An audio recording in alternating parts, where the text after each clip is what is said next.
घेतलेला आहे की माननीय मनोज जरांगे पाटील हे 9 दिवसापासून आंतरवाडी तराटी या ठिकाणी आंदोलन करतायत.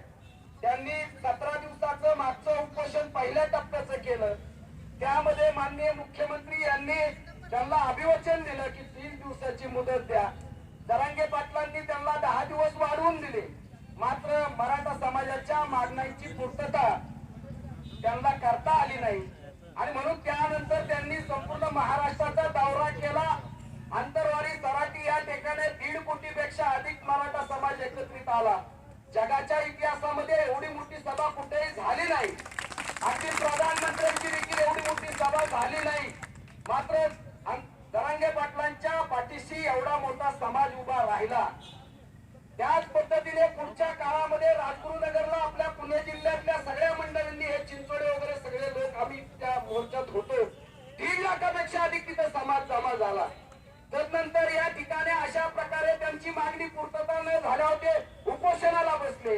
आज माननीय मनोज जरांगे पाटलांची तब्येत ढासळलेली आहे. पहिलं 17 दिवसाचं उपोषण, महाराष्ट्राचा संपूर्ण दौरा आणि तदनंतर हे 9 दिवसाचं उपोषण. त्यामुळे निश्चित त्यांची तब्येत ढासळली, नाजूक आहे. अशा स्थितीमध्ये त्यांना पाठिंबा देण्यासाठी पिंपरी चिंचवड शहरामध्ये विविध भागामध्ये वेगवेगळ्या ठिकाणी साखळी उपोषणे, कॅन्डल मार्च अशा प्रकारचे कार्यक्रम या ठिकाणी अनेक ठिकाणी सुरू आहेत.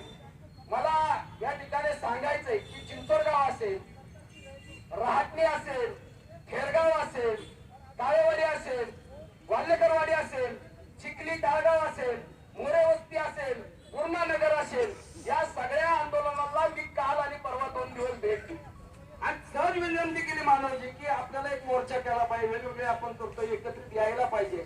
संख्या कमी आहे मात्र अगदीच काल दुपारी निर्णय झाला. आज आपण मोर्चा करतोय. वेळात वेळ आपण काढून आला, संख्येने कमी आला. खरं तर एवढी ही खूप कमी संख्या आहे. मराठा समाजाची इथं खूप मोठी ताकद आहे. मात्र एसी मध्ये बसलेल्या मराठ्यांना माझा इशारा आहे की लढणारे लोक, रस्त्यावर बसणारे लोक आपण आहोत आणि याचा लाभ घ्यायला मात्र एसीतला मराठा पहिला येणार आहे. कृपा करून त्यांनी या पुढच्या काळामध्ये आंदोलनामध्ये सहभागी झालं पाहिजे अशा प्रकारचं आव्हान त्यांना देखील आहे. आरक्षणाचा लढा खूप जुना आहे. या ठिकाणी नाना आहेत, अण्णा साहेबांबरोबर थेट त्यांनी काम केलेलं आहे. मराठा महासंघ आम्हालाही त्याची जाणीव आहे. आम्ही लहान लहान असताना, उदय तुझा जन्म नसेल, आम्ही त्यांच्या बरोबर काम केलेलं आहे, नानांबरोबर. आलं का लक्षात? त्यामुळे अण्णा साहेबांचं आणि शशिकांत पवारांचं काय योगदान हे आम्हाला माहिती आहे सगळं. त्यामुळे मराठा महासंघ इथं सगळ्या मराठा सेवा संघ पण आहे, सेवा संघाचं योगदान आहे, संभाजी ब्रिगेडचं आहे, छावा संघटना आहे. सगळं जर हे बोलायला लागलं तर कसं होणार, समजून घेण्याचा विषय आहे. आणि म्हणून या ठिकाणी अण्णा साहेबांनी पहिलं बलिदान आरक्षणासाठी दिलं. तदनंतर अनेक आंदोलन झाले. मराठा समाज शेती करणारा, या ठिकाणी स्वतः काम करणारा, रानामध्ये शेतीमध्ये रात्रंदिवस दारं धरणारा, नांगर हाकणारा, जमिनीचं फोट फाडून त्यामध्ये बी पेरून एका दाण्याचे 1000 दाणे करणारा मराठा समाज. त्याच्या शेतमालाला हमी भाव नाही, त्याच्या मुलाच्या शिक्षणाची हेळसांड होते, त्याच्या मुलाला नोकरी लागत नाही, शेतमालाला भाव न मिळाल्यामुळे तो कर्जबाजारी झालाय. 75 वर्षामध्ये 7 लाखापेक्षा अधिक शेतकऱ्यांनी आत्महत्या केल्या. त्यामध्ये 80% समाज मराठा समाज आहे. क्रांती मोर्चे झाले. क्रांती मोर्चाच्या माध्यमातून जे 58 मोर्चे झाले त्यामध्ये 48 युवकांनी आपल्या प्राणाची आहुती दिली, बलिदान दिलं. जरांगे पाटलांचं जे उपोषण आंदोलन चाललंय त्यामध्ये आतापर्यंत 22-23 तरुणांनी स्वतः आत्महत्या केली. काल परवा एक जणांनी फाशी घेतली. दुपारी असा मोर्चा चालला, रॉकेल उठलं, पिटून घेतलं, 50% तो मुलगा भाजला. एवढी भीषण परिस्थिती आहे आणि अशा स्थितीमध्ये मराठा समाजाला आरक्षण मिळावं अशा प्रकारची मागणी आहे. मला या ठिकाणी आवर्जून नमूद करावं लागेल की आपल्या राज्याचे मुख्यमंत्री एकनाथ शिंदे आणि उपमुख्यमंत्री देवेंद्र फडणवीस दिल्लीला गेले. मराठा समाजाला खूप अपेक्षा होती. आंदोलन तीव्रतेत आहे, जरांगे पाटील आंदोलन करतायत. ते प्रधानमंत्री नरेंद्र मोदींशी बोलतील, गृहमंत्री अमित शहाशी बोलतील, चर्चा करतील आणि काहीतरी चांगला निर्णय महाराष्ट्रात घेऊन येतील आणि जाहीर करतील अशा प्रकारची प्रकारची बाबडी अपेक्षा मराठा समाजाची होती. ते आले, त्यांनी काही जाहीर केली नाही. दुसऱ्या दिवशी शिर्डीला सभा होती. त्या सभेत मला वाटलं नरेंद्र मोदींचं भाषण होईल आणि त्या ठिकाणी ते मराठा समाजाला काहीतरी सकारात्मक निर्णय जाहीर करतील, मराठ्यांच्या पदरामध्ये काहीतरी चांगला निर्णय आरक्षणाच्या संदर्भात ते त्या ठिकाणी जाहीर करतील. मात्र तिथं सभा झाली, प्रधानमंत्री बोलले, मुख्यमंत्री बोलले, उपमुख्यमंत्री बोलले. त्यांनी मराठा समाज, सकल मराठा समाज किंवा मराठा क्रांती मोर्चा किंवा मराठा या शब्दातला म देखील उच्चारला नाही. आणि म्हणून या ठिकाणी सरकारची मनीषा आपल्याला स्पष्ट दिसते.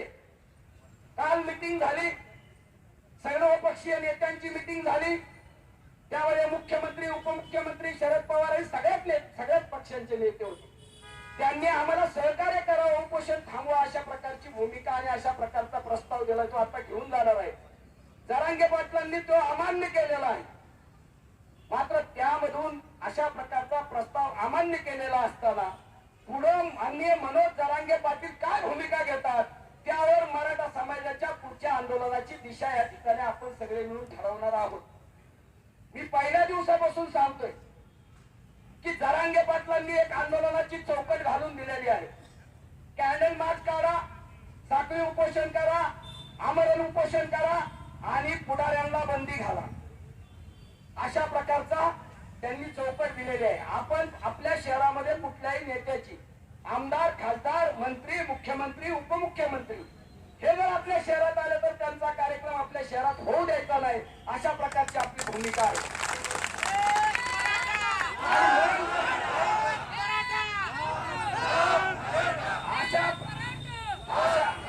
अशा प्रकारची आपण भूमिका घेतल्यानंतर पहिल्यांदा आपल्या शहरात विरोधी पक्ष नेते अंबादास दानवे आले आणि आपल्या कार्यकर्त्यांनी त्या ठिकाणी जाऊन त्यांच्या कार्यक्रमाला विरोध करायचा प्रयत्न केला. पहिल्यांदा विरोधी पक्ष नेत्याला आपण विरोध केला. आपण कुठेही अशी पासलिटी केलेली नाही, भेदभाव केलेला नाही की विरोधी पक्ष नेता आहे, सत्ताधारी पक्ष आहे, सत्ताधारी पक्षाचा आमदार आहे, खासदार आहे, अशा प्रकारची भूमिका आपली नाही. आणि म्हणून या ठिकाणी या आरक्षणाच्या मुद्द्यावरती जे काही सरसकट कुणबी दाखले द्या, अशा प्रकारची मागणी मनोज जरांगे पाटलांची आहे. सरसकट कुणबी दाखले मनोज जरांगे पाटील का मागतात, तर मराठवाड्यातला मराठा हा निजाम स्टेट मध्ये होता. निजाम स्टेट मध्ये ज्यावेळी तेलंगणाची निर्मिती झाली त्यावेळी त्यांचा, तेलंगणावाल्यांचा आग्रह होता तुम्ही आमच्याकडे या.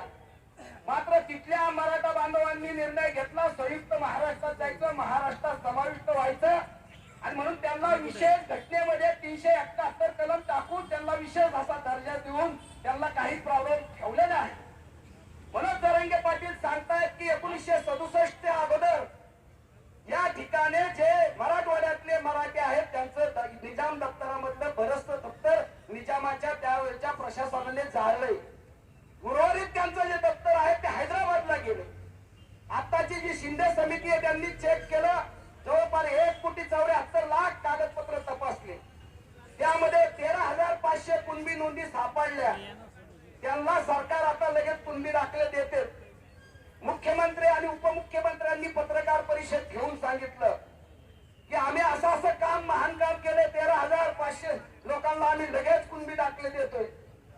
ज्या मराठ्याला मराठी नोंद आहे, मराठा नोंद आहे आणि त्याला जर पुरावा मिळाला तर त्याला कुणबी दाखला द्यायला मुख्यमंत्र्याची, खासदाराची, आमदाराची काही गरज नाही. हे आपोआप मिळतं, हे कायद्याने आहे. असं असताना मुख्यमंत्री साहेब आम्हाला तुम्ही मूर्ख समजता का? मराठा समाज मूर्ख नाही, वेडा नाही. एकाने फाडून टाकला, तो जाळून टाकला.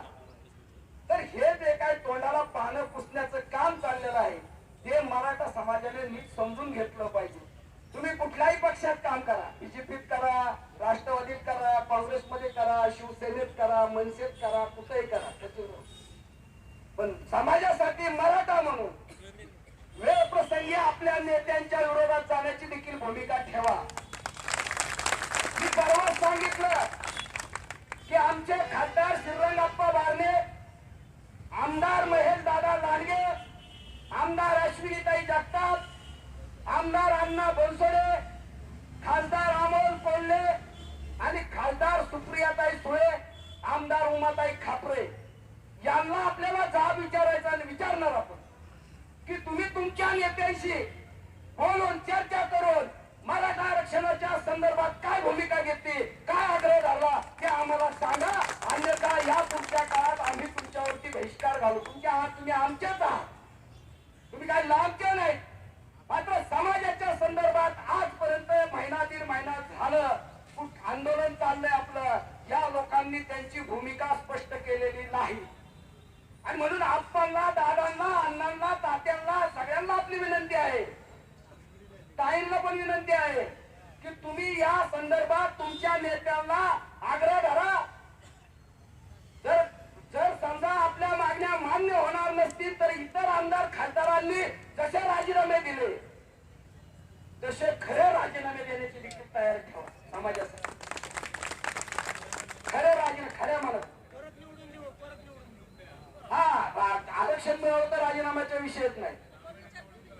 आणि म्हणून राजीनामा देण्यापेक्षा आरक्षणाची खूप गरज आहे. आरक्षण आम्हाला पाहिजे, मिळलंच पाहिजे. आरक्षण आमच्या हक्काचं, आरक्षण आमच्या हक्काचं. आणि म्हणून या ठिकाणी मी ऊन झालेला आहे. दादा मी आधी बोलणार नाही.